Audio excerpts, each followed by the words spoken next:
दिल्ली में 3 स्कूलों को बम से उड़ाने की धमकी मिली। जांच में कहीं भी कोई संदिग्ध वस्तु नहीं पाई गई। प्रशासन ने इसे अफवाह फैलाने की कोशिश बताया। सुरक्षा एजेंसियां पूरी तरह अलर्ट पर हैं। दिल्ली सरकार ने 2025-2030 के लिए रोड सेफ्टी मिशन तेज किया। सड़क हादसों में 50% कमी लाने का लक्ष्य रखा गया है। 100 स्कूलों में सेफ स्कूल जोन और एआई कैमरे लगाए जाएंगे। आईआईटी दिल्ली के साथ जोखिम स्थलों की पहचान मजबूत होगी। सरकार और इंडियन ऑयल के बीच राजधानी को सुंदर बनाने का एमओयू साइन हुआ। फ्लाईओवरों को सजाने और अस्पतालों में एमआरआई मशीनें लगाने की योजना है। बसों में नई सुविधाएं जोड़ने में भी इंडियन ऑयल सहयोग करेगा। मुख्यमंत्री ने समझौते को दिल्ली के विकास के लिए अहम बताया। एमसीडी के कूड़ा प्रबंधन पर फिर गंभीर सवाल उठे हैं। भाजपा पार्षद के आरोपों के बाद आपने एमसीडी पर निशाना साधा। आपका आरोप है कि कूड़े के नाम पर बड़े पैमाने पर घोटाला हो रहा है। मामले ने राजनीतिक गर्मी बढ़ा दी है। दिल्ली सरकार और यूनेस्को मिलकर दिवाली सांस्कृतिक उत्सव मना रहे हैं। आईने दिल्ली हाट में विशेष रोशनी और कार्यक्रम आयोजित किए जा रहे हैं। उत्सव भाईचारे और करुणा का संदेश देने के लिए समर्पित है। मुख्यमंत्री ने कार्यक्रम में शामिल होकर शुभकामनाएं दी। दिवाली को विश्व धरोहर घोषित किए जाने पर भाजपा ने खुशी जताई। 2 दिन तक पार्टी कार्यालय को रोशन करने का निर्णय लिया गया।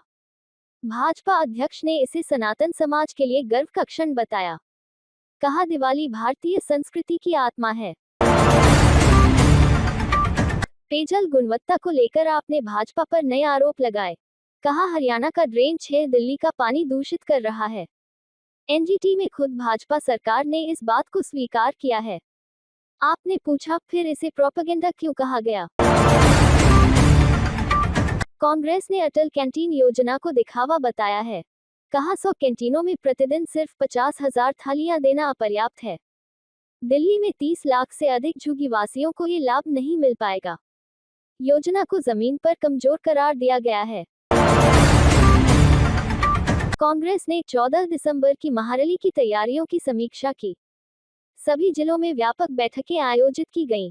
वरिष्ठ पर्यवेक्षकों ने भी तैयारियों का जायजा लिया। अध्यक्ष देवेंद्र यादव ने कई जिलों का दौरा किया। आईजीआई एयरपोर्ट ने दावा किया कि इस बार धुंध उड़ानों को नहीं रोकेगी। एआई तकनीक और रनवे अपग्रेड से संचालन मजबूत हुआ है। एयरपोर्ट को लगभग फॉग प्रूफ बनाने की व्यवस्था पूरी है। यात्रियों को न्यूनतम बाधा होने की उम्मीद जताई गई है। दिल्ली की हवा फिर खराब गुणवत्ता स्तर पर पहुंच गई है। AQI 264 दर्ज, कई इलाकों में 300 के पार रहा। तेज हवा और धूल की मात्रा बढ़ने को इसकी वजह बताया जा रहा है। लोगों को एहतियात बरतने की सलाह दी गई है। दिल्ली एनसीआर में जल्द शीतलहर दस्तक दे सकती है। मौसम साफ रहेगा और तापमान में लगातार गिरावट आएगी। पश्चिमी विक्षोभ का असर बेहद कमजोर दिखाई दे रहा है। ठंड बढ़ने के संकेत मौसम विभाग ने जारी किए। एनजीटी ने जाफरपुर कलां के ऐतिहासिक चौहर में अतिक्रमण पर संज्ञान लिया।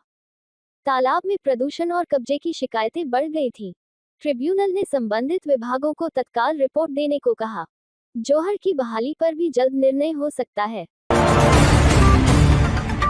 गोवा नाइट क्लब अग्निकांड मामले में बड़ी कार्रवाई हुई है।